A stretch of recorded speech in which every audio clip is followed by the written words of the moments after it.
بسم اللہ الرحمن الرحیم الحمد للہ رب العالمین والصلاة والسلام علی محمد وآلہ الطاہرین۔ پچھلی ابحاث میں غزل کی مجموعی بحث کی، غزل کی اور بہت سی ابحاث ابھی باقی ہیں، غزل کی حیت کی تبدیلیوں کی، غزل کے مضامین میں اضافے کی، غزل کی مختلف تحریکوں کی، لیکن ہم ان سب ابحاث سے قطع نظر ان سب کو فی الحال روکتے ہوئے غزل کہنے کے قاعدے کی طرف آتے ہیں کہ غزل کیسے کہی جانی چاہیے۔ پچھلی تمام ابحاث کو دوستوں نے بغور سنا، اپنی مفید آراء اور مفید مشورے ان ابحاث پر ہمیں عنایت کیے، اور کچھ دوستوں کی جانب سے کچھ سوالات کیے گئے۔ کوشش یہی ہوگی کہ انہی ابحاث کے ضمن میں ان تمام سوالات کے جواب بھی دے دیے جائیں، اگر ایسا نہ ہو سکے تو الگ سے جواب دیے جائیں گے۔ کوشش یہی ہوگی کہ ان ابحاث کو اسی غزل کی بحث میں سوالات کو سمیٹ لیا جائے تاکہ ان کے جوابات الگ سے دینے کی ضرورت نہ ہو۔ سب سے پہلے ہم آتے ہیں غزل کہنے کے قاعدے کی طرف۔ تو غزل کے لیے بہت ساری چیزوں کی ضرورت ہے، ایک غزل کہنے کے لیے بہت ساری چیزوں کی ضرورت ہے، جس میں وزن بھی شامل ہے، جس میں قافیہ ردیف بھی شامل ہے، جس میں ثنائی بدائی کی بحث بھی ہے، کیونکہ غزل میں بہت آرام سے آپ بہت ساری اصناف کو سمیٹ سکتے ہیں۔ ان سب پر ابحاث کی ضرورت ہے غزل کے ضمن میں ہی۔ سب سے پہلے غزل کیسے کہی جائے، اس کے بنیادی عناصر کیا ہیں۔ اس کے بنیادی عناصر میں بہت ساری چیزیں ہیں۔ جن لوگوں نے پاکستان میں یا ہندوستان میں اردو کے سبجیکٹ کے پیپر دیے ہوں تو انہیں پتا ہوگا کہ جب ایک غزل پہ بحث کی جاتی ہے تو وہاں کن کن چیزوں سے، جب ایک شاعر کی غزل گوئی کے بارے میں بحث کی جاتی ہے کہ مثلا میر کی یا غالب کی غزل گوئی کے بارے میں بحث کرتے ہیں ہم، اس پر کوئی مضمون لکھتے ہیں تو اس میں کن کن چیزوں کو، کن کن نکات کو ہمیں بیان کرنا ہوتا ہے۔ لیکن میں انشاءاللہ وہ نوٹس والے طریقے سے نہیں کروں گا۔ ابھی ہم آتے ہیں کہ غزل کس طرح سے شروع کی جائے۔ تو سب سے پہلے غزل کہنے کے لیے آپ کو جس چیز کی ضرورت ہے وہ آپ کا وزن اور قافیے پر تسلط ہے۔ وزن پر تسلط کی بات کیونکہ وزن پر اس لیے نہیں کہ آپ کو عروض کی دقیق ابحاث معلوم ہوں کہ یہ اس بحر کا نام کیا ہے، اس میں کیا کیا ضعفات استعمال ہو سکتے ہیں، اس سے کتنے اوزان نکالے گئے ہیں، کتنے مستعمل ہیں، کتنے غیر مستعمل ہیں۔ ان چیزوں کے بارے میں آپ کو علم نہ بھی ہو تو آپ کو یہ ضرور معلوم ہونا چاہیے کہ اردو میں رائج بحریں کون سی ہیں، اوزان کون سے ہیں، اور شعراء نے زیادہ کلام کن اوزان پر کہے ہیں۔ کیونکہ غزل ہو یا اور کوئی نظم ہو یا مثنوی ہو یا آپ کی مصمت ہو یا آپ مرثیہ لکھنا چاہ رہے ہوں یا قصیدہ لکھنا چاہ رہے ہوں تو اس کے لیے ضروری ہے، سب سے زیادہ ضروری چیز یہ ہے کہ پہلے مصرے سے اور آخری مصرے تک آپ کا وزن ایک ہی رہے، وزن کہیں بھی جدا نہ ہو۔ یعنی دو اوزان ایک ساتھ جمع ہو جانا یا بے بہر ہو جانا یہ شاعری کے لیے سب سے بڑا عیب جسے سمجھا جاتا ہے وہ یہی ہے کہ یا بے وزن ہو جائے یا دو اوزان ایک کلام میں آپ کے جمع ہو جائیں۔ اس کے لیے میں یہاں ایک مثال دیتا چلوں آپ کو، جو ایک سامنے کی مثال ہے ہمارے اور آپ کے لیے، کہ ریحان اعظمی صاحب خدا ان کو حفظ کرے، ان کا ایک نوحہ ندیم سرور صاحب نے پڑھا، خنجر قریب زانو قاتل قریب ہے۔ اس نوحے کی اگر آپ تختی کرنا شروع کریں تو آپ کو پتہ چلے گا کہ اس میں دو اوزان جمع ہو گئے۔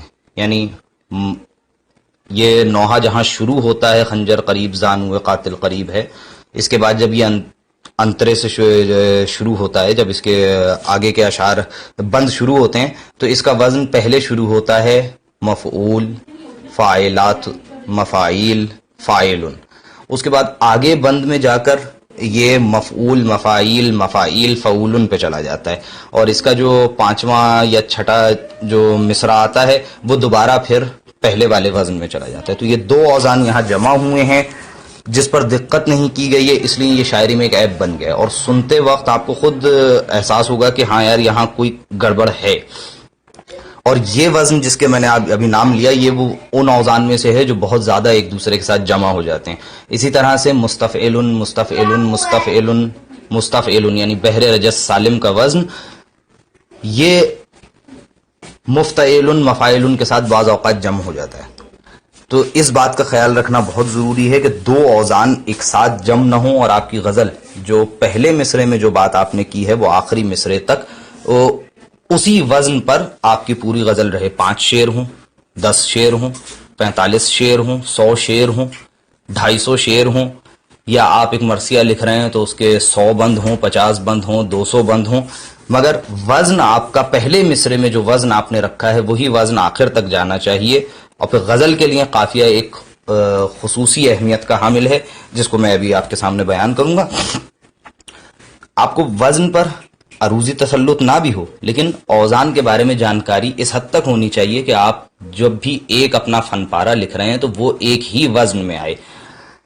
عروض کے لیے بہت سارے لوگ یہ کہہ کے گزر جاتے ہیں کہ عروض ایک فالتو چیز ہے جو شاعر کا دماغ خراب کرنے کے لیے ہے اور شاعر کو اس کی شاعری سے منصرف کر دیتا ہے، اور جب انسان عروضی بحثوں میں پھنستا ہے تو اس کو پھر شاعری یاد نہیں رہتی اور پھر وہ ایک اچھا شاعر نہیں بن پاتا. جیسے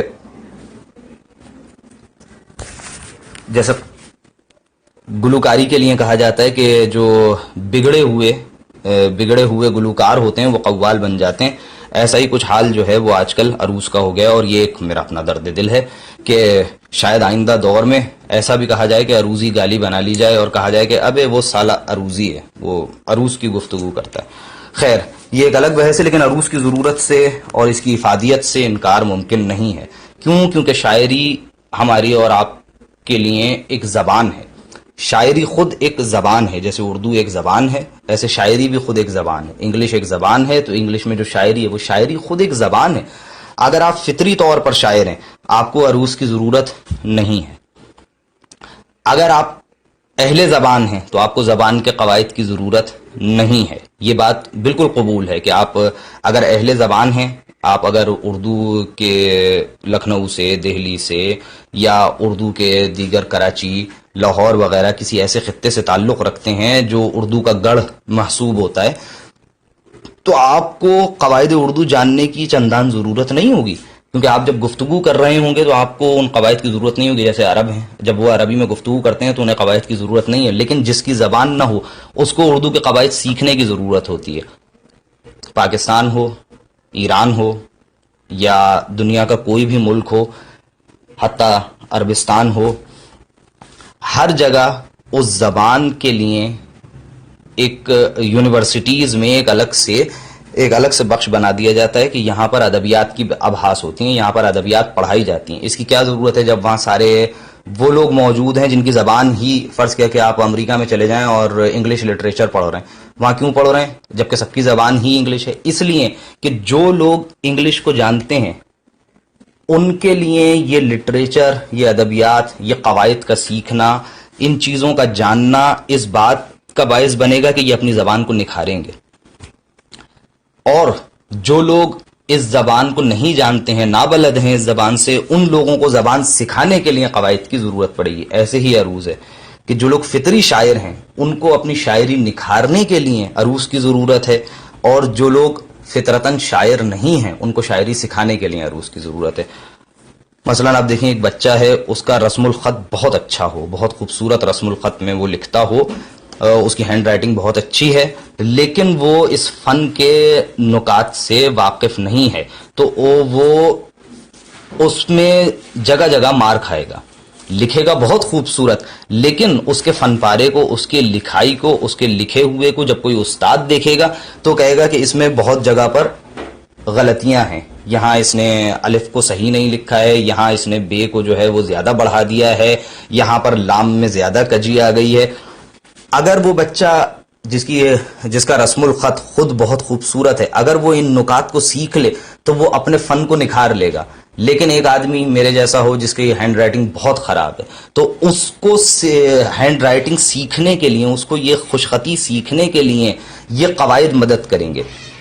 اسی طرح ایک بچہ ہو جو آپ دیکھیں ڈرائنگ بہت اچھی بناتا ہو، لیکن اگر وہ مصوری نہیں سیکھے گا تو وہ اس فن پر پوری طرح سے تسلط حاصل نہیں کر سکتا. اس لیے ہم کہتے ہیں کہ عروض کی ضرورت پڑتی ہے. کیوں؟ جو فطرتاً شاعر ہیں ان کی شاعری کو نکھارنے کے لیے، اور جو فطری طور پر شاعر نہیں ہیں ان کو شاعری سکھانے کے لیے ہمیں عروض کی ضرورت پڑتی ہے. پہلی چیز تو ہو گئی ہمارے لیے کہ غزل کہنے کے لیے وزن معلوم ہونا چاہیے. دوسری چیز جس کی ضرورت ہے وہ قافیہ ہے. قافیہ کیوں ہے قافیے کی ضرورت؟ کیونکہ غزل، منقبت یا آپ کوئی بھی شعری نمونہ لکھنا چاہیں وہ بغیر سوائے آزاد اور نثری نظم کے، اگر کوئی بھی شعری فن پارہ، کوئی بھی غزل ہو، منقبت ہو، قصیدہ ہو، مرثیہ ہو، کچھ بھی لکھنا چاہیں تو اس کے لیے قافیہ بہت ضروری ہے. ردیف اگر نہ بھی ہو تو غیر مردف کلام لکھا جا سکتا ہے، لیکن قافیے کے بغیر شعر کو شعر قبول نہیں کیا جائے گا. اور ویسے بھی آپ اگر عرب کے قدیم قصائد وغیرہ کا مطالعہ کریں، عرب کی قدیم شاعری کا مطالعہ کریں تو آپ کو پتہ چلے گا کہ وہاں ردیف موجود نہیں ہے. یہ ردیف بعض لوگوں کا خیال ہے، اس پہ میری بہت زیادہ تحقیق نہیں ہے، کہ بعض لوگ جو میں نے پڑھا اس میں کہتے ہیں کہ عرب میں ردیف کا وجود نہیں تھا. عرب کی شاعری میں یہ ردیف فارسی شاعری کی دین ہے. فارسی شاعری سے یہ اردو میں منتقل ہوا ہے اور فارسی سے ہی ارتباط کی وجہ سے یہ عربوں کے پاس گیا، ورنہ عرب ردیف کے بغیر کلام لکھا کرتے تھے. تو اس لیے بغیر ردیف کے جب آپ کی غزل ہو سکتی ہے تو قافیے کی اہمیت اور زیادہ بڑھ جاتی ہے کہ قافیہ اس کے لازمی اجزاء میں سے ہے. ردیف خود ایک بہت اچھی چیز ہے اور شعر کے حسن میں اضافہ کرتی ہے، مگر یہ لازمی عنصر نہیں ہے. اس لیے قافیے اور قافیے کی جو ابحاث ہیں اس میں سے موٹی موٹی بحثیں ضرور آدمی کو معلوم ہونی چاہیے، جو انشاءاللہ ثنائے بدائی کی بحث میں اور ثنائے بدائی کی بحث سے پہلے انشاءاللہ ہم قافیے کی بحث کو بھی اسی گروپ میں چھیڑیں گے انشاءاللہ. تو اب غزل کہنے کے لیے پہلے آپ ایک وزن منتخب کر لیں گے وزن آپ کا کہ آپ کس وزن میں لکھنا چاہ رہے ہیں، یا اس پر کوئی مصرع آپ اپنے ذہن میں لے لیں گے، یا وزن یا مصرع آپ کے پاس آ جائے گا. اس کے بعد آپ اس کے قافیے جمع کرنا شروع کریں گے. یہ ان لوگوں کے لیے نہیں ہے جن کی مشق بہت پرانی ہو چکی ہے، جو ابتدا کرنا چاہ رہے ہیں ان کے لیے کہ وہ قوافی اس کے جمع کرنا شروع کریں. اس کے قافیے سوچیں، لکھیں، 10 15 20 قافیے ایک صفحے پر لکھیں اور اس کے بعد ان قوافی کو بالضرور لغت سے دیکھ لیں کہ ان کا وزن کیا ہے. کیونکہ بعض اوقات ایسا ہوتا ہے کہ آپ خنجر دفتر میں فرض کیا کہ عنصر کا قافیہ باندھ لیں اور آپ سمجھیں کہ یہ تو عنصر ہے، یا اسی طرح کے دیگر قوافی کے جن کی حرکتیں تبدیل ہوتی ہیں اور ہم انہیں اپنی لا علمی کی وجہ سے باندھ جاتے ہیں. لغت سے مراجعہ کر کے دو چیزیں، ایک اس کا وزن دیکھ لیں کہ اس کی حرکات کیا ہیں قافیے کی، اور دوسرا یہ کہ آپ اس کے معنی دیکھ لیں کہ کہیں ایسا تو نہیں ہے کہ آپ اس کے معنی کوئی بہت خوبصورت معنی سمجھ رہے ہوں جبکہ حقیقت میں اس کے معنی بہت خراب ہوں، یعنی آپ کی مراد کے بالکل برعکس چلے جائیں اس کے معنی. جیسے گل کھلانا، آپ گل کھلانا کو، یہ ایک تو محاورہ آ گیا، قافیہ نہیں ہے. گل کھلانا اگر آپ باندھنا چاہ رہے ہیں اور آپ سمجھ رہے ہیں کہ گل کھلانے کا مطلب یہ ہے کہ پھول کھلائے ہیں اس نے، تو یہ غلط ہو جائے گا کیونکہ اردو کے محاورے میں گل کھلانا بدکاری کے معنی میں آ جاتا ہے. آپ قوافی جمع کرنا شروع کریں گے اور اس سے ایک کام اور ہوگا کہ جب آپ قوافی جمع کریں گے تو آپ نے فرض کیا کہ آپ لیتے ہیں خنجر، دفتر، اور خنجر، دفتر، گھر، در، اس طرح کے قافیے آپ جمع کرتے ہیں اور اس میں آپ کے ذہن میں آتا ہے ایک بندر. آپ خود دیکھیں گے کہ یہ قوافی جمع کرتے ہوئے بھی ان قوافی کے ساتھ یہ بندر کا قافیہ کچھ جچ نہیں رہا ہے. غزل کے لیے یہ قافیہ بالکل اچھا نہیں ہوگا. ہاں یہ ایک الگ بات کہ آپ بہت مہارت کے ساتھ، بہت فنکاری کے ساتھ، استادی کے ساتھ آپ اس قافیے کو بطور احسن آپ اپنی غزل میں جوڑ لیں، لیکن ایسے قوافی سے پرہیز کیا جائے تو بہتر ہے. اسی طرح آپ کے ذہن میں کوئی قافیہ آ گیا ہے، آپ اس کو ذرا غور سے سوچ لیجئے کہ کہیں ایسا تو نہیں ہے کہ یہ کم مستعمل یا غیر مستعمل ہو، کیونکہ غیر مستعمل ہوگا تو مہمل ہو جائے گا اور کم مستعمل ہوگا تو لوگوں کو سمجھنے میں مشکل آئے گی. تو اس لیے آپ کا شعر رواں رہے، اس لیے آپ دیکھیں فرض کیا کہ آپ جیسے میں کہا کہ خنجر اور دفتر وغیرہ کا قافیہ چل رہا ہے، اس میں آپ خنصر باندھتے ہیں، یعنی آپ کی جو چھنگلیا ہے، یعنی ہاتھ کی چھوٹی انگلی چھنگلیا، اس کو کہتے ہیں عربی میں خنصر.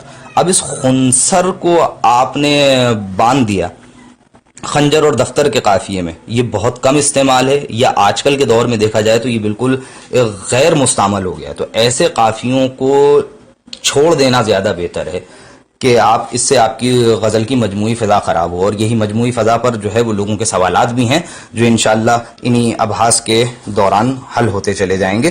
کہ اب آپ خود دیکھیں کہ آپ صرف قوافی جمع کریں تو آپ کو ایک اپنی مجموعی فضا لگ رہی ہوگی، اس میں آپ دیکھیں گے کہ یہ بندر کا قافیہ صحیح نہیں لگ رہا، صحیح ہے نا، بندر کا قافیہ، چھچوندر، اس طرح کے قافیے آپ کو اس میں بالکل درست نہیں لگ رہے ہوں گے اس فضا میں، تو ایسے قافیوں کو آپ نکال دیجئے.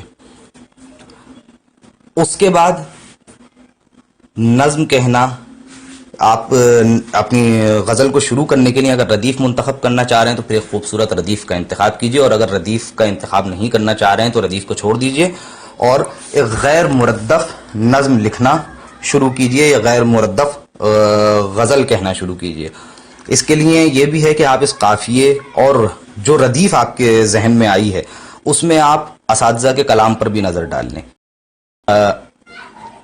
درد دل ہے کہ جو ہم بعض اوقات نہیں بلکہ اکثر اوقات کہتے رہتے ہیں کہ ہمارے تمام احباب میں سوائے چند ایک کے مطالعے کی بہت کمی ہے. شعر کہتے ہیں اور نام تو میں نہیں لوں گا، لیکن ہو سکتا ہے کہ اب تک 200 منقبتیں کہہ چکے ہوں، اب تک 400 منقبتیں کہہ چکے ہوں، لیکن مطالعہ اس قدر ضعیف ہے کہ کوئی مثال اگر انہوں نے کوئی بات کہی ہے اور ان سے کہا جائے کہ آپ نے یہ غلط باندھا ہے تو وہ اس کے لیے مثال نہیں لا سکتے کہ کسی استاد شاعر نے اس کو کس طرح سے باندھا ہے. تو اس کے لیے یہ ہمارا یہ ایک مشورہ، دوستانہ مشورہ سب کے لیے یہی رہے گا کہ اپنے مطالعے میں ضرور آپ خود بیٹھ کے سوچیں تو آپ کو لگے گا کہ نام جمع کرنا شروع کریں، متقدمین سے متاخرین تک، معاصرین کو پھر بھی چھوڑ دیجئے. آپ ان کے نام جمع کرنا شروع کریں تو 100 شاعروں کو تو آپ جانتے ہی ہوں گے. ان 100 شاعروں کی اگر آپ 5 غزلیں بھی لیں تو 500 غزلیں آپ کے پاس آ جائیں گی. انہیں بدقت تمام وزن کے ساتھ قافیہ ردیف کو دیکھتے ہوئے آپ پڑھیں، اور اس میں جو محاورے اور جس طرح سے انہوں نے تراکیب استعمال کی ہیں اس پر غور کریں تو آپ خود دیکھیں گے کہ آپ کی شاعری میں حسن پیدا ہونا شروع ہو جائے گا.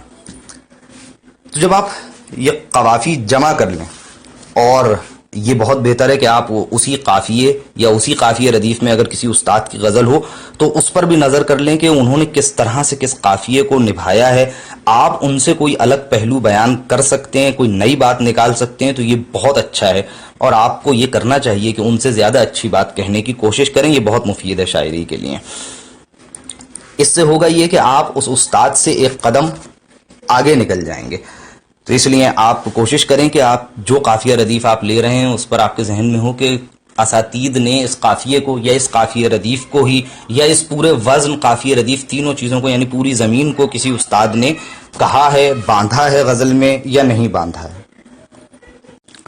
وزن، قافیہ، ردیف اور استاد شاعر کا کلام آپ کی دسترس میں آ گیا. تو اب آپ جب شعر کہنا شروع کریں تو شاعری میں ایک بہت مشکل چیز یہ ہے کہ دائرہ ادبیہ سے قدم آگے نہ رکھا جائے. دائرہ ادبیہ سے مراد کیا ہے کہ قدم آگے نہ رکھا جائے، یعنی جو محاورہ جس طرح سے اہل زبان نے استعمال کیا ہے اس کو اسی طرح سے نظم کرنا چاہیے.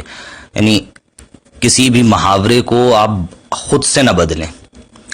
اگر کسی استاد نے اس کو رائج محاورے سے بدل کے باندھا ہے فبہا، لیکن اگر کسی استاد نے ایسا کوئی کام انجام نہیں دیا ہے تو آپ اس میں تبدیلی کی کوشش نہ کریں، تاکہ جب آپ اسے نظم کر لیں گے اور کوئی اگر اس پہ کوئی اعتراض بھی کرتا ہے تو آپ سند کے طور پہ پیش کر سکتے ہیں اہل زبان کے محاورے کو.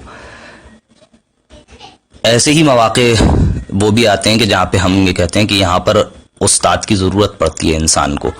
یعنی آپ غزل لکھتے ہیں، منقبت لکھتے ہیں، بہت اچھی لکھتے ہیں، لیکن آپ کسی استاد سے اس کی اصلاح نہیں لیتے ہیں تو وہ کمیاں یہیں پر نظر آتی ہیں. اسی موقع پر ہمیں اصلاح کی ضرورت بھی محسوس ہونا شروع ہو جاتی ہے کہ ہمیں تمام محاوروں پر دسترس نہیں ہے یا تمام محاوروں پر تسلط نہیں ہے، عبور نہیں ہے. تو اس لیے ہمیں چاہیے کہ اساتید کے سے رجوع کرتے رہیں.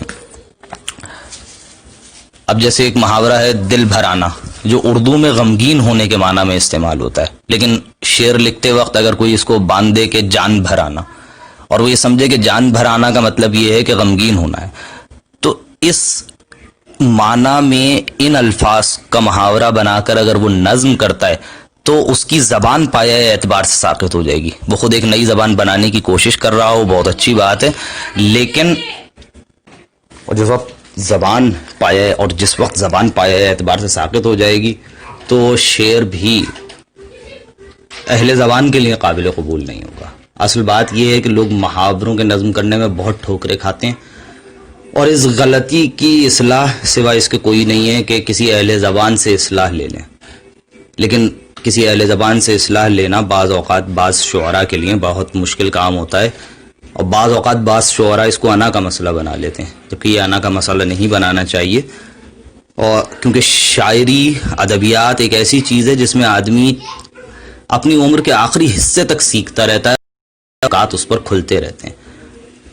اس لیے اہل زبان سے رجوع کر کے اس محاورے کی اصلاح لے لینی چاہیے. آج کل مجھ سمیت آج کل کے شعراء میں یہ ایک بہت بڑا عیب آ گیا ہے کہ وہ محاوروں کا تحفظ نہیں کرتے. عمدہ خیال کو نظم کرنے والے بہت ہیں، مگر عمدہ زبان نظم کرنے والے بہت کم ملیں گے. اس لیے ہماری آپ کی پہلی کوشش یہ ہونی چاہیے کہ عمدہ خیال نظم کرنے کے ساتھ سب سے پہلے عمدہ زبان نظم کریں، رفتہ شستہ خوبصورت زبان میں اشعار کہیں. پہلا مرحلہ یہ ہے کہ زبان حل ہونی چاہیے. پہلے مرحلے پر آپ کی زبان صاف ہونی چاہیے. عمدہ زبان نظم ہو جائے، اس کے بعد عمدہ خیال تو آپ کے پاس ہیں ہی، جو آپ کے شعور اور لاشعور دونوں میں موجود ہیں، جو گاہے بگاہے آپ نظم کرتے رہیں گے. تو اس لیے پہلے عمدہ زبان ہونی چاہیے. بہت سے لوگ کہتے ہیں کہ ادب برائے ادب نہیں ہے، بلکہ ادب برائے زندگی ہونا چاہیے. مجھے اس سے کوئی انکار نہیں ہے، لیکن اس حقیقت سے بھی انکار نہیں کر سکتے آپ کہ ادب برائے ادب بھی ہونا چاہیے. اگر ادب برائے ادب نہیں ہوگا تو زبان خود بخود مٹ جائے گی. فرض کیا ہم فلسفہ پڑھتے ہیں، فلسفہ زندگی کے لیے، آپ کے عقائد، آپ کے عقیدتی مسائل کو حل کرنے کے لیے ہے فلسفہ. لیکن ان عقیدتی مسائل کو فلسفہ کب حل کرے گا؟ جب آپ خود اصل فلسفے کو جانتے ہوں گے. اسی طرح سے آپ بہت بہترین خیالات نظم کرنا چاہتے ہیں، وہ خیالات کب نظم ہوں گے اور کب ان میں جان پیدا ہوگی؟ اس وقت جب آپ اچھی زبان، عمدہ زبان نظم کرنا شروع کریں گے. تو پہلے مرحلے پر عمدہ زبان نظم کیجئے، دوسرے مرحلے پر عمدہ خیال ہے. تو نظم کرتے وقت پہلے زبان کا خیال رکھیے. نظم کرتے وقت اس بات کا بھی ضرور خیال رکھیں کہ جہاں تک ممکن ہو لفظ کے حروف جن کا گرانا جائز ہے وہ بھی نہ گریں. یعنی اکثر اوقات ایسا ہوتا ہے کہ بہت سارے حروف گرا کر وزن کو پورا کرنا پڑتا ہے ہمیں. بہتر تو یہی ہے کہ وزن میں جب آپ کوئی غزل لکھ رہے ہیں، کوئی نظم لکھ رہے ہیں، تو حروف کم سے کم گریں. جتنے کم حروف گریں گے اسی قدر آپ کا شعر جو ہے وہ بہت بہتر طریقے سے ذہنوں میں رہ جائے گا، یاد ہو جائے گا. اس کے لیے ایک رباعی کا وزن مفعول مفعول مفعول فا، اور غزل کے لیے آپ لیں تو اس میں اگرچہ کی گنجائش ہے کہ دوسرے مطلب 2-3 اوزان اس میں جمع کیے جا سکتے ہیں، مگر آپ نہ کریں، بلکہ فعل فعل فعل فعل 4 دفعہ فعل ایک مصرے میں لیجئے. اور ان اوزان پر آپ پہلے لکھنے کی کوشش کیجئے تاکہ آپ کو یہ ملکہ حاصل ہو جائے کہ آپ جب خیال کو نظم کر رہے ہوں، جب آپ شعر کہہ رہے ہوں تو حروف کم سے کم گریں، کیونکہ اس میں بہت کم یہ فعل فعل فعل فعل اور مفعول مفعول مفعول فا، اس میں حروف گرتے نہیں ہیں. بہت اتفاق ایسا ہوتا ہے کہ کوئی ایک آدھ حرف گر جائے، اور وہ بھی ایسا ہوتا ہے کہ ایک حرف گرتا ہے تو پہلے والے لفظ کا آخری حرف دوسرے حرف سے مل رہا ہوتا ہے. تو ان اوزان میں کہنے کی کوشش کیجئے تاکہ آپ میں یہ عادت پیدا ہو جائے کہ آپ کے حروف نہ گریں. جیسے بعض اوقات ہم خود بھی اس میں مبتلا ہیں، ہم کرتے ہیں کہ الف مصدری کو گرا دیتے ہیں، جیسے جانا، کھانا، جبکہ اس کو نہیں گرانا چاہیے اور اس کی احتیاط رکھنی چاہیے کہ یہ نہ گرے. بعض اوقات تو ایسا بھی ہوتا ہے کہ جیسے شفیع، سمیع، طلوع، ایسے حروف کی عین بھی ہم جو ہے وہ وزن سے گرا دیتے ہیں. تو اس لیے آپ جب غزل کہہ رہے ہوں تو اس بات کا خیال رکھیں کہ حروف کم سے کم گریں. وہ حروف جن کا گرانا جائز ہے وہ بھی نہ گریں، چہ جائی کہ وہ حروف گرا دیے جائیں جن کا گرانا جائز نہیں ہے.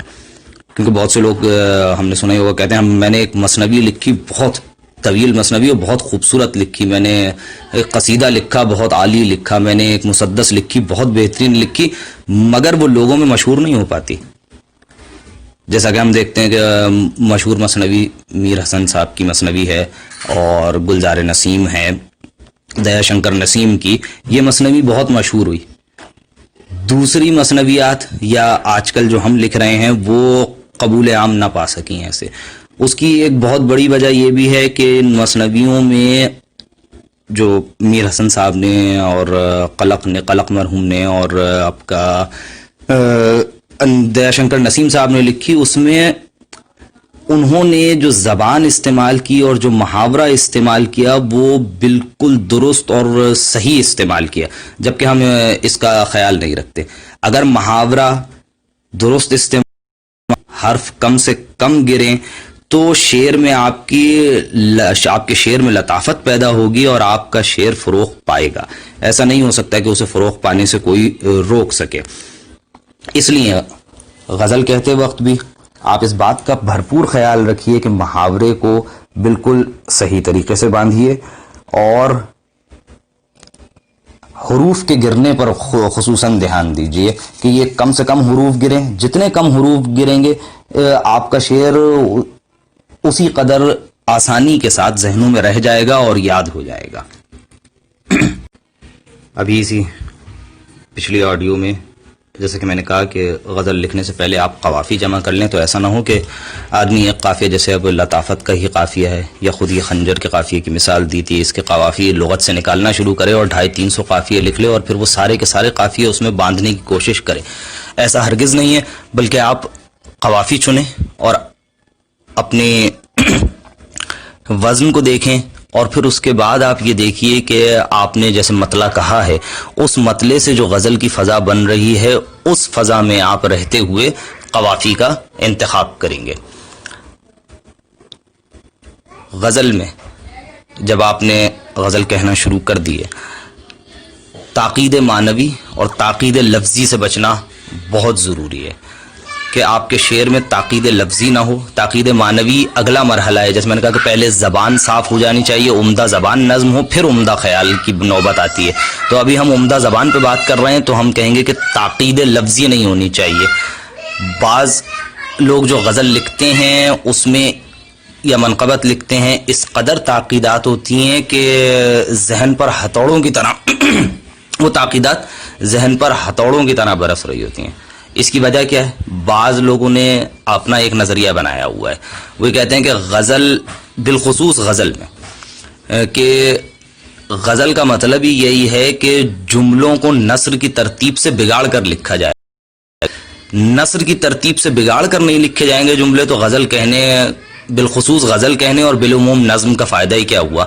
جب وہی اگر آپ کو اسی طرح لکھنا ہے تو آپ ایک سجا نظم، آپ ایک سجا نثر لکھ لیجئے، اس میں بھی قافیہ آ جائے گا، ہم قافیہ آپ کے الفاظ آ جائیں گے اور آپ کی نثر تیار ہو جائے گی. تو نظم میں ضروری ہے کہ آپ ترتیب، نثری ترتیب کو بگاڑ دیں. یہ ایک خام خیالی ہے اور یہ ایک بہت غلط خیال ہے. یہ جو نظریہ لوگوں کا بیان کیا ان کے نظریے میں یہ بھی شامل ہے کہ وہ کہتے ہیں کہ ہاں اگر نثر والی ترتیب رکھنی بھی ہے تو آپ مرثیے اور مثنوی میں جہاں پر آپ مکالمہ نقل کر رہے ہیں وہاں پر آپ یہ ترتیب رکھیں، یہ وہاں چل جاتی ہے. مگر غزل میں جب تک مطلب کو مشکل کر کے بیان نہ کریں اور جب تک وہ ٹیڑھا میڑھا نہ ہو اور قاری یا سامع کا ذہن جو ہے وہ سوچنے پہ مجبور نہ ہو اور اس کے معنی نہ نکالنے پر مائل ہو جائے، وہ جب تک اس طرف نہ چلا جائے کہ وہ کسی طرح کوشش کر کے دقت کر کے اپنا دماغ لگا کے اس شعر سے، اس مصرے سے معنی نکالے، تو اس وقت تک کوئی فائدہ نہیں ہے غزل یا شعر کہنے کا. بعض لوگ ایسا کہتے نہیں ہیں بلکہ وہ کہتے یہ ہیں کہ یہ جو نظریہ ہے یہ غلط ہے، لیکن عملی طور پر اس بات کا اظہار ہو رہا ہوتا ہے کہ ان کی شاعری میں تاکیدات بہت ہوتی ہیں. اچھا ایک بات میں اور کہہ دوں کہ یہاں جتنی اصطلاحات ابھی ایسے استعمال ہو رہی ہیں، تاکید معنوی، تاکید لفظی، اور یہ ان سب کی تفصیلات بھی انشاءاللہ بیان ہوں گی. تو ابھی ان الفاظ کو، ان اصطلاحات کو اگر آپ ذہن میں رکھتے جائیں تو انشاءاللہ یہ آگے بھی کام آئیں گی. یہ جو میں نے نظریہ بیان کیا لوگوں کا، یہ ان کی خام خیالی ہے اور اس کے علاوہ کچھ نہیں ہے. کیونکہ مصرے جس قدر نثر سے قریب ہوں گے اسی قدر دلوں پر اپنا اثر چھوڑیں گے. اور جیسے ہمارے شہریار بھائی ایک بات کہتے ہیں بہت اچھی کہ شعر وہی مصرے وہی اچھے ہیں جو نثر سے سب سے زیادہ قریب ہوں. اور اس کا جو میں نے جہاں تک اس پہ اپنی تحقیق کی ہے اور جہاں تک میرا نظریہ ہے وہ یہ ہے کہ جتنا نثر سے قریب ہوگا اتنا ہی آسانی سے وہ مصرع اور وہ شعر آپ کو یاد رہ جائے گا. جتنا وہ نثر سے دور ہوگا اس کو یاد کرنا اتنا ہی مشکل ہوگا آپ کے لیے, آپ اسے یاد نہیں کر سکیں گے. مثلاً آپ یہ دیکھیں مومن کا ایک شعر لیجئے کہ تم میرے پاس ہوتے ہو گویا جب کوئی دوسرا نہیں ہوتا. یہ شعر ایک دفعہ سن کے آدمی کو بہت آرام سے یاد ہو سکتا ہے. کیوں؟ کیونکہ اس میں کوئی تاکید نہیں پائی جاتی.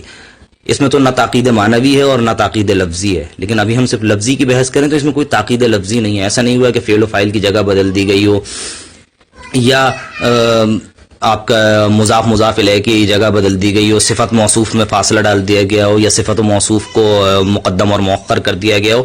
ایسا کچھ بھی نہیں ہوا ہے یہاں پر. تو لفظی تاکید سے بھی آپ کے شعر کو محفوظ ہونا چاہیے. اب غزل کی اور بھی ابحاث ہیں جس میں جب آپ غزل کہہ رہے ہوں تو یہ بات آپ اپنے دھیان میں رکھیے کہ غزل اگر جانے شاعری ہے تو تشبیہ اور استعارے کا استعمال غزل کی جان ہے. لیکن اس پہ انشاءاللہ آگے بحث کریں گے. یہ جملہ میرے ذہن میں آ گیا تو میں نے کہا کہ اس جملے کو بھی کہتا چلوں. ابھی جو میں نے آپ کو تاکید لفظی کی بحث میں کہا تو کچھ لوگوں کا یہی خیال ہے کہ وہ یہ خیال کرتے ہیں کہ مرثیہ, جیسے میں نے مرثیہ کی اب تو مثال دی تھی کہ مرثیہ میں تو مکالمہ ہوتا ہے, زیادہ تر مکالمہ ہے, وہاں آپ کر سکتے ہیں کہ جیسے مکالمہ ہے اس طرح سے آپ نثری زبان اس میں استعمال کر دیں. لیکن غزل کی مثال مصوری کی جیسی ہے, بلکہ مصوری میں بھی تجریدی آرٹ جسے آپ کہتے ہیں, ہم تجریدی کہتے ہیں جسے, تو وہ تجریدی فن پا رہا ہے. بلکہ میں کہوں کہ چلیے ہم آپ کی بات مانتے ہیں, بلکہ نثر کے یہ نظم جو ہے یہ تجریدی فن سے بھی ایک قدم آگے ہے. تو کیونکہ غزل کا ہر شعر ایک نیا مضمون, ایک نیا معنی کھولتا ہے, جبکہ مصوری میں جو بنائی جاتی ہے اس میں ایک ہی تصویر ہوتی ہے اور اس میں پوری ایک ہی منظر کشی ہوتی ہے. تو یہ اس سے ایک قدم اور آگے ہے. تو اسے لوگوں کا خیال ہے, یہ میں آپ کو لوگوں کے خیالات نقل کر رہا ہوں, وہ کہتے ہیں کہ اس کو غزل کو تجریدی آرٹ سے بھی ایک قدم آگے مشکل ہونا چاہیے. اگر ایسا نہیں ہوگا تو پھر غزل کہنے کا فائدہ ہی کیا ہوا, جبکہ یہ ایک بالکل خام خیالی ہے اور غلط خیال ہے. نثر کے قریب اور جتنی آسانی سے آپ اپنے مفہوم کا ابلاغ کر سکیں. بہت سے شاعر ہوتے ہیں جس میں اس عیب میں اگر کہوں کہ میں خود بھی مبتلا ہوں کہ بات کو جو ہے وہ سامنے کی بات کو مشکل کر کے پیش کرنا یہ عیب میں ہی آتا ہے کہ زبردستی اس کو مشکل بنایا جائے. اس طرح کہا جائے کہ آپ کیونکہ شاعری کے ذریعے آپ ایک پیام دینا چاہ رہے ہیں لوگوں کو, ایک پیغام پہنچانا چاہ رہے ہیں, تو وہ پیغام لوگوں تک پہنچنا چاہیے. اگر وہ نہیں پہنچے گا تو شاعری بے فائدہ ہو جائے گی. اس لیے آپ تاکید لفظی سے بھی بچیے, تاکید معنوی سے بھی بچیے, اور تاکید لفظی سے بچنے کے لیے محاوروں کا صحیح استعمال کرنے کے لیے اور لفظوں کا مطلب اور جو قافیے ہیں ان کے مطالب اور وہ قافیے ردیف کے ساتھ پوری طرح سے میل کھا رہے ہیں یا نہیں, اس کے لیے میری گزارش یہی ہوگی کہ جو استاد بھی آپ کو میسر ہو اس استاد کو کلام ضرور دکھا لیں, اور کلام کو بغیر استاد کو دکھائے نہ کہیں محفل میں پڑھیں اور نہ آج کل جیسے سوشل میڈیا وغیرہ ہے یا شیئر کریں, جب تک کہ استاد اس پر نظر ثانی کر کے اور اس کی اصلاح نہ کر دے. کیونکہ غلط پڑھنے, کم وزن پڑھنے, غلط محاورے باندھنے, اس سے بہتر یہ ہے کہ آپ کی زبان کا اعتبار ساقط ہو جائے اور لوگوں کی نظر میں آپ کم حیثیت شاعر ہو جائیں.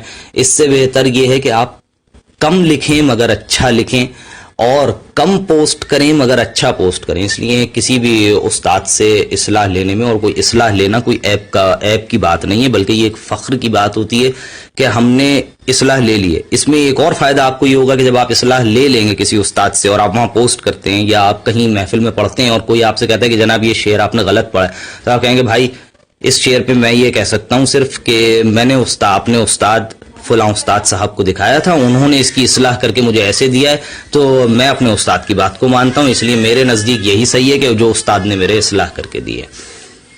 ان سب باتوں کے ساتھ ایک چیز جس کا مجھے گلہ ہے وہ یہ ہے کہ تمام لوگ لغت سے بہت دور ہیں, اور ایک شاعر کے پاس ایک لغت کا ہونا بہت ضروری ہے, وہ پی ڈی ایف میں ہی کیوں نہ ہو, مگر ایک لغت اور مستند لغت کا ہونا ضروری ہے. ایسا نہ ہو کہ ہمارے بعض اوقات ایسا ہوتا ہے جب کسی سے ہم کوئی معنی پوچھتے ہیں, کچھ کہتے ہیں, تو وہ کہتا ہے کہ میں نے اس کو جو ہے وہ ابھی میں آپ کو بتاتا ہوں, اس کے معنی دیکھتا ہے اور وہ ایک اسکرین شاٹ بھی لے کے بھیج دیتا ہے. جیسے گلوس کی ڈکشنری ہے, یا انگریزوں نے جو اردو کی ڈکشنریز بنائی ہیں اس سے ہمارے لیے وہ مثال لے کے بھیج رہا ہوتا ہے. تو ان انگریزوں کی ڈکشنریوں سے مثال لے کے بھیجنا بالکل بیکار ہے. اس کے لیے آپ یہ کیجئے, کیونکہ بھائی کم از کم میں تو ان لغات کو نہیں مانتا, آپ کسی مستند لغت کا انتظام کیجئے, اہتمام کیجئے, اپنے پاس رکھیے, چاہے پی ڈی ایف میں ہی ہو. نسیم اللغات ہے, فیروز اللغات بہت زیادہ مستند نہیں ہے, لیکن پھر بھی وہ لغات جو انٹرنیٹ پر فضول کی لغات موجود ہیں اس سے بہت اچھی ہے. کوئی ایسی لغت ہو جس میں سے آپ اس کا معنی دیکھ سکیں کہ اسے کس طرح استعمال کیا گیا ہے. آپ لغت کا استعمال کیجئے. اور ایک چیز بہت معذرت کے ساتھ, کیونکہ میں یہاں یہ بات کہوں تو ہو سکتا ہے کہ بعض لوگ اس کا برا مان جائیں, وہ سخن کسی فرد کی جانب نہیں ہے کہ میں کہوں, میں اس کو کہوں. ہمارے خود یہ ہمارے لیے اعزاز کی بات ہے کہ ہمارے شہریار بھائی کے کلام تو بہت پہلے سے موجود ہیں ریختہ پر, اور اب ہمارے ابراہیم نوری بھائی ماشاء اللہ خدا ان کی توفیقات میں اور اضافہ کرے, ان کے کلام بھی ریختہ پر موجود ہیں. تو لیکن یہاں جو میں بات کہہ رہا ہوں اس سے میری دل شکنی کسی کی دل شکنی منظور نہیں ہے, بلکہ یہی ہے کہ مقطع میں آ پڑی ہے سخن گسترانہ بات. تو اب اس آج کے دروس کے مقطع میں یہ جو سخن گسترانہ بات ہے, یہ بھی کہتا چلوں کہ آج کل جب ہم کہتے ہیں کسی کا شعر ہم نے دیکھا کہ یار یہ آپ نے اس طرح باندھا ہے, یہ اس طرح بنتا نہیں ہے, فرض کیا مونس مذکر کا مسئلہ ہے. یہ بھی ہے کہ یہ یاد آیا, یہ بھی کہتا چلوں کہ یہ بھی خیال رکھیں کہ لفظوں کو, اسی لیے میں نے کہا کہ لغت بھی ہو آپ کے پاس, قوافی بھی دیکھ لیں آپ, اور لغت میں ان کو دیکھ لیجئے کہ ان کے معنی کیا ہیں, ان کا وزن کیا ہے, اور مونس ہیں یا مذکر ہیں. ایسی کچھ ابحاث ہوتی ہیں جب ہم کسی کو کہتے ہیں کہ جی آپ نے یہ جو باندھا ہے یہ صحیح نہیں ہے, تو وہ جلدی سے ریختہ پر جاتا ہے اور وہاں پر سرچ کر کے وہاں سے ایک لفظ کے ایک اسکرین شاٹ لیتا ہے اور کہتا ہے کہ یہ فلاں نے باندھا ہے. تو اس کے لیے میں عرض یہ کروں گا کہ ریختہ والوں نے بہت اچھا کام کیا, خدا ان کی توفیقات میں اور اضافہ کرے, ادب کی خدمت کر رہے ہیں. مگر اس میں جو ایک کمی ہے وہ یہ کہ انہوں نے اس میں مستند اور غیر مستند تمام شعراء کے کلام رکھے ہوئے ہیں. جب آپ وہاں پہ جا کے کوئی لفظ سرچ کرتے ہیں تو ان کے پاس جتنا مواد موجود ہے نثر اور نظم کا, اس سب میں وہ سرچ کر کے آپ کو وہ دے دیتا ہے کہ یہ لفظ کہاں کہاں کس نے کیا استعمال کیا. جب بھی آپ ریختہ بہت اچھی سائٹ ہے, اور وہاں سے آپ مثال نکالیے, مثال لے کر آئیے, اور اس مثال کو جب آپ ہمارے لیے ہمارے کیا کسی کے لیے بھی آپ بیان کریں گے تو اس سے پہلے آپ یہ دیکھ لیجئے کہ آپ یہ جو شعر یا نثر میں اس کا استعمال مثال کے طور پہ پیش کر رہے ہیں, پہلے یہ دیکھ لیجئے کہ اس کا لکھاری کون ہے, شاعر کون ہے. خود وہ کوئی استاد مستند شاعر ہے, استاد شاعر ہے, ادبی اس کا ذوق کیسا ہے, اس کی ادبی حیثیت کیا ہے, خود اس کی ادبی حیثیت کیا ہے. جب آپ اس کا نام اور اس کی ادبی حیثیت اور ان سب چیزوں کو دیکھ لیں گے تو بعض اوقات آپ خود کہیں گے کہ ہاں یار یہ ایسا شاعر نہیں ہے کہ جس نے مصرے میں اس لفظ کو کسی طرح سے باندھ دیا ہے تو میں بھی اسی طرح سے باندھ کر اور اس کے شعر کو مثال کے طور پہ پیش کر سکوں. کیونکہ اساتذہ کا کلام ہوتا ہے جسے سند کے طور پہ پیش کیا جا سکتا ہے, گمنام شعراء کا کلام, اور